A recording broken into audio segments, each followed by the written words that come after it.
Hello. You're listening to FootTales, a place where you can slow down, relax, and just listen to beautiful stories. Sometimes they inspire you, sometimes they lull you to sleep, and sometimes they make you smile, while my feet quietly tell another tale. This isn't a lecture. It's just a cozy format, something you can fall asleep to, or dream along with. If you haven't heard the first episode about the Egyptian pyramids, it's already on the channel. Tonight's story is about the Colossus of Rhodes, the giant who once stood by the sea and lit the way home for sailors. Make sure you subscribe so you don't miss what comes next. Here, everything sounds gentle, even time. Chapter 1: How the Idea Was Born. Few people know where this story really began. On a tiny island called Rhodes, surrounded by the bright blue waters of the Aegean Sea, between Greece and Turkey.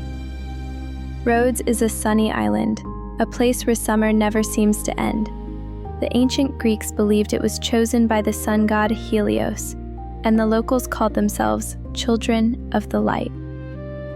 But in the year 305 BC, this peaceful island of light was thrown into darkness.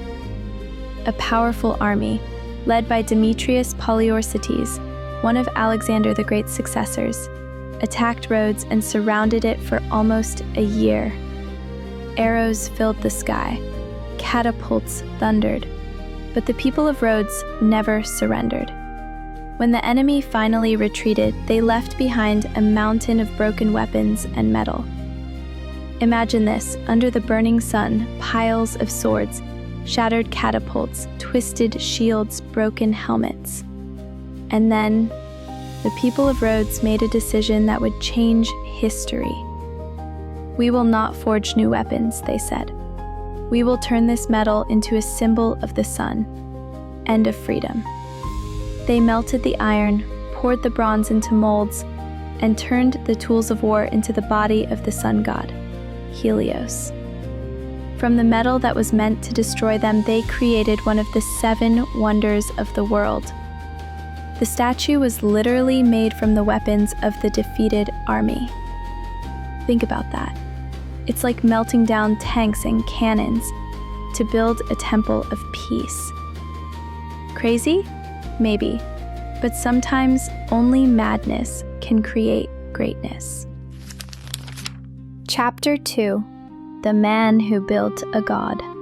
Imagine being asked to build the tallest statue in the world, without cranes, without steel, without even blueprints. That man was Charis of Lindos, a sculptor from Rhodes and the student of the great Lysippus, who sculpted Alexander the Great himself. Charis designed the Colossus to be 36 meters tall, about the height of a 12-story building. He wanted Helios to stand in full height, gazing directly into the rising sun. People called him crazy. They said no one should dare to build something so high, so close to the gods. But Charis didn't stop. He worked for 12 years, day and night. When the statue was finally complete, he looked up at it and whispered one word: light. After that, he vanished. Some say he drowned. Others said he simply walked away, realizing that a man isn't meant to build a god, but he did it anyway. Chapter 3: From Rhodes to New York. Who would have thought that 2,000 years later, the image of the Colossus would be reborn in America? The French sculptor Frédéric Bartholdi, when designing the Statue of Liberty, was inspired by the legends of the Colossus of Rhodes. The same pose, 1 foot forward, a torch in hand, and eyes set on the horizon. Both stood by the sea. Both greeted ships. Both carried light. Only one guarded the Aegean, and the other welcomed ships to New York Harbor. The light of the Colossus never went out. it just crossed the ocean. Chapter 4. The shortest-lived wonder. It's surprising, isn't it? The Colossus of Rhodes was the shortest-lived of all 7 wonders. He stood for only 56 years. That's less than 1 lifetime.